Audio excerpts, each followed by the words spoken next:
دعا ہے۔ حضور نے فرمایا اذان ہو جائے نا، اذان اور اقامت کے درمیان میں 3 دفعہ یہ دعا پڑھو، اللہم انی اسألک العفو والعافیۃ فی الدنیا والآخرہ۔ 3 دفعہ پڑھو، 4 انعام اللہ تعالیٰ عطا فرماتا ہے۔ کتنے انعام بھائی؟ 4 انعام اللہ تعالیٰ عطا فرماتا ہے۔ وہ 4 انعام کیا ہیں؟ فرمایا سب سے پہلا انعام اللہ تعالیٰ یہ عطا فرماتا ہے،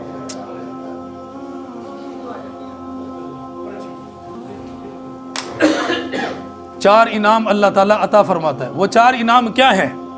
پہلا انعام، اللہ تعالیٰ ایسا مرض لگنے نہیں دے گا کہ جس مرض کی وجہ سے موت آ جائے، جس مرض کی وجہ سے موت آ جائے، ایسا مرض لگنے نہیں دے گا۔ اس مرض سے اللہ تمہاری حفاظت فرمائے گا۔ دوسرے نمبر پر اللہ تعالیٰ تنہائی کے گناہ سے تمہاری حفاظت فرمائے گا، تنہائی کے گناہ سے تمہاری حفاظت فرمائے گا۔ ہر گناہ جو آج جنم لے رہا ہے نا، وہ تنہائی سے لے رہا ہے، تنہائی کا گناہ، اس سے اللہ تعالیٰ تمہاری حفاظت فرمائے گا۔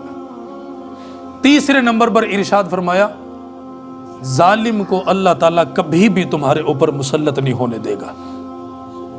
جہاں مرضی کسی کو فائر مارنا، جہاں مرضی کسی کو گولی مارنا، گاڑی روک کر کسی کو اٹھا کر اغوا کر لینا، اس ملک کے اندر بڑا آسان ہے اب، یہاں یہ سب کچھ ہو رہا ہے۔ تیسرے نمبر پر فرمایا کہ اللہ اس بندے پر، شیطان ظالم کو، اس کے اوپر مسلط نہیں ہونے دے گا۔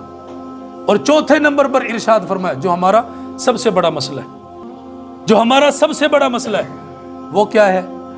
فرمایا کہ اللہ بغیر محنت کے آسان روزی اس بندے کو عطا فرمائے گا، بغیر محنت کے آسان روزی اللہ اس بندے کو عطا فرمائے گا۔ تو اس لیے میرے بھائیو، جہاں پر دوسری دعائیں، وہاں پر اس دعا کا اہتمام کرنا ہے۔ اور یہ دعا ہر اذان اور تکبیر کے درمیان میں 3 دفعہ آپ نے پڑھنی ہے، اس کے بعد مانگے۔